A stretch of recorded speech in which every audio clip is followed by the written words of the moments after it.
Good morning students. आज के video में हम पढ़ेंगे history chapter 8 religious development in the medieval period. Medieval period में रिलीजियस डेवलपमेंट बहुत ज़्यादा हुई थी, यानी कि धार्मिक उथल पुथल जो थी वो बहुत ही ज़्यादा हुई थी। During this period many religious ideas and practice came into existence and that have deeply influenced the life of the people for centuries. इस समय पर मिडीवियल पीरियड में अगर हम बात करें तो बहुत ही ज़्यादा धार्मिक उथल पुथल हुई, जिसकी वजह से लोगों की लाइफ जो थी वो चेंज हुई। इस समय सोसाइटी में बहुत ही ज़्यादा डिफरेंसेस क्रिएट किए गए थे। रिच और पुअर के बेसिस पर people worship different gods and goddesses. They believe that idea that all living being pass through countless cycle of birth and rebirth, कि उनका जो जन्म जिस उसमें होता है, जिस धर्म में होता है या जिस वंश में होता है, उसी के हिसाब से उनको बिहेव करना चाहिए। लेकिन कुछ सोशल रिफॉर्मर्स उस समय पे ऐसे थे जो इन आइडियाज़ को फॉलो नहीं करते थे या उनको नहीं मानते थे, या उन्होंने सोसाइटी में लोगों को एक नया रास्ता दिखाया कि किस तरह से हमें ऊंच और नीच के भेदभाव को छोड़कर सिर्फ उसमें रिलीजियस में डेवलपमेंट में ध्यान देना चाहिए।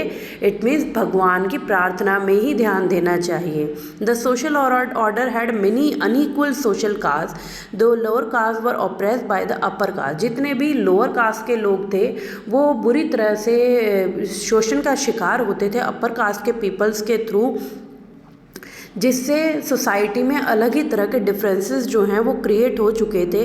People were uneasy with religious sacrifices perform by Brahmins. और जितना भी धर्म से रिलेटेड जितने भी प्रोग्राम्स होते थे वो सभी ब्राह्मण्स के उसमें आते थे हिस्से में, और वो अपनी मर्जी से भगवान का नाम लेकर उन लोगों से कुछ काम करवाते थे, जिससे लोग बहुत ही ज़्यादा परेशान थे। सबसे ज़्यादा तो जो लोअर कास्ट के लोग थे वो बहुत ज़्यादा परेशान थे, क्योंकि उनको सोसाइटी में इक्वल ट्रीटमेंट नहीं दिया जाता था। ना उनको मंदिरों में जाने दिया जाता था, ना उनको कुएं से पानी भरने दिया जाता था।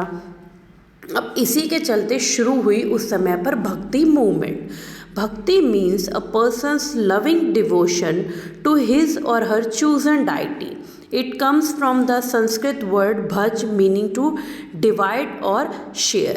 भक्ति का मतलब उस समय था कि आप किसी भी जिस भगवान को भी आप पसंद करते हो उसकी पूजा करना। और संस्कृत में भज का मतलब होता है डिवाइड और शेयर, यानी कि बांटना। Bhakti is the total surrender of the self to the god. तो भक्ति का मतलब हुआ अपने आप को पूरी तरह भगवान के समर्पित कर देना। It is the expression of extreme love for God without expecting anything in return. और ये पूरी तरह से वो मुद्दा है जब भगवान से आप बिना मांगे ही उनकी पूजा करते रहो। The bhakti movement began in south India around the 7th century and gradually spread different parts of the country. The deities like Shiva, Vishnu, Durga were now worship through भक्ति। और भक्ति के दौरान इन सभी भगवानों की जो है उस समय पूजा की जाती थी। अब भक्ति के जो मेन फीचर्स थे वो क्या क्या थे? सबसे पहला था devotion to one God. Every person preachers of bhakti movement advocated his और her devotion to one God. It means वो ये कहते थे कि हम पर्टिकुलर एक भगवान की पूजा करते हैं। दूसरा था through love devotion. This movement emphasis on devotion and individual worship of god and goddesses rather than performing elaborate rituals and sacrifices. बिना कोई भी सैक्रिफाइस किए, बिना कोई भी कल्चर सेलिब्रेट किए, सिर्फ उस भगवान को मन से मानना। Spiritual images. According to the idea of bhakti, it is a devotee worship the chosen deity with a pure heart. The deity will appear in front of them in their desired form. और जो ये लोग भक्ति की पूजा करते थे उसमें किसी भी मतलब कोई एक इमेज की ज़रूरत नहीं होती थी कि आप पर्टिकुलर एक भगवान की इमेज बनाकर उसकी पूजा कर रहे हैं, उसकी बिल्कुल भी ज़रूरत नहीं होती थी. Beginning of temples, since the deities were special, their images were placed within special homes. These homes came to be known as temple. अब इन अलग अलग भगवानों को मानने वाले लोगों ने मंदिर वगैरह जो थे वो बनाने शुरू कर दिए. Universality, anybody whether a man और वेमेन, रिच और poor, belonging to higher lower caste, उन सभी को अपनी मर्जी से किसी भी भगवान को मानने की या किसी भी इमेज को पूजा करने की अनुमति थी, जो कि पीछे हमने देखा था मिडिवल पीरियड में ब्राह्मण्स की वजह से लोअर कास्ट के पीपल्स को वो अधिकार नहीं मिल रहे थे. Emphasis on moral values. The preachers of this movement stressed on the virtue of kindness, purity of heart and mind. और इस चीज़ को फैलाने वाले यानी कि भक्ति मूवमेंट को सभी लोगों तक फैलाने वाले लोगों का मेन मोटिव था कि जो भी लोग हैं वो दिमागी रूप से, शारीरिक रूप से पूरी तरह से प्योर हो जाए, उनके मन में किसी के लिए कोई भी इम्प्योरिटी ना रहे. भक्ति movement in south India. South India में भक्ति मूवमेंट्स जो थी वो शुरू हुई. वहाँ पर the Nayanars and the Alvars lead new religious development in south India.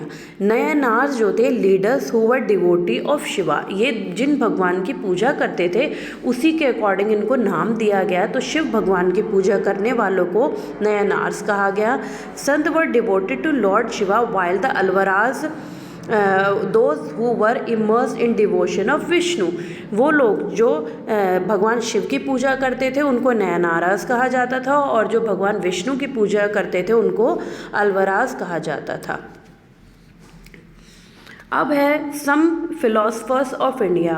ये वो लोग थे जिन्होंने मिडीवियल पीरियड में लोगों को एक नई दिशा दी, जिससे लोगों के मन की जो छिपी हुई कोने थे उनसे चीज़ें बाहर निकल कर आई.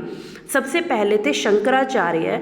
Was one of the greatest philosopher of India. He was born in village called Kaladi in Kerala in 8th century. 8th century में कलाडी विलेज में इनका जन्म हुआ था और he preached the Advaita philosophy. उन्होंने अद्वैता फिलॉसफी को फैलाया था. This is doctrine of oneness of individual soul and the supreme god, कि सभी भी लोगों को एक सुप्रीम गॉड को मानना चाहिए. God which is the ultimately reality, that is god the created being are one and the same. He place in revival of Hinduism. और ये कहते थे कि किसी भी व्यक्ति को किसी एक सुप्रीम गॉड को मानना ही चाहिए. He taught that Brahma is the only and ultimate reality. उनका मानना था कि जो ब्रह्मा है वो अकेले और सच्चाई हैं हमारे ब्रह्मांड में. He stress on the adoption of the path of the knowledge to how know Brahma and attain salvation. और वो ये चाहते थे कि सभी लोगों को ब्रह्मा की जो शिक्षा है वो लेनी चाहिए थे. दूसरे थे Ramanujan. Ramanujan was born in Tamil Nadu. He was a great bhakti sant. He believe that devotion to god was more important that knowledge, कि भगवान को मानना जो है वो किसी भी तरह की नॉलेज से बढ़कर है.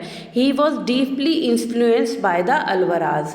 वो पूरी तरह से अलवराज को फॉलो करते थे. इट मीन्स वो विष्णु भगवान को फॉलो करते थे. He preached the Vishishtadvaita philosophy. According to this philosophy, the soul retained its identity even after uniting with Brahma. वो विश्वविदता फिलॉसफी जो है वो फॉलो करते थे, जिससे ये कहा जाता कि अपनी सोल को यानी कि अपनी आत्मा को जो है वो पवित्र बनाओ. He taught that the best means of attaining salvation was through intense devotion of Vishnu, कि हम जब ही कुछ पा सकते हैं जब हम भगवान विष्णु के अधीन हो जाएं. उसके बाद थे Basavanna. Basavanna initiated the Virashaiva hero of Shiva movement for Virashaivam. This movement began in Karnataka, यानी कि वो पूरी तरह से भगवान शिव को फॉलो करते थे, जिसके लिए उन्होंने एक मूवमेंट कर्नाटका में शुरू की। The movement advocated for the equality for all human beings की वो मूवमेंट थी कि भगवान की शिव की पूजा करते हुए सभी लोग जो है वो एक दूसरे को समान समझे। The Virashiva strongly criticized the Brahmanical ideas of caste and the treatment of women, और वो विमेन के साथ जो ट्रीटमेंट किया जाता था उसके भी अगेंस्ट थे। वो चाहते थे कि जिस तरह से बाकी सभी लोगों के साथ इक्वल ट्रीटमेंट किया जाता है, विमेंस के साथ भी वैसा ही ट्रीटमेंट होना चाहिए। They were also against all forms of ritual and idol worship, और वो पूरी तरह से खिलाफ थे भक्ति को लेकर जो भी तरह के दिखावे किए जाते थे उनके। आई होप आपको ये समझ आया होगा। Now you read this chapter again. Thank you.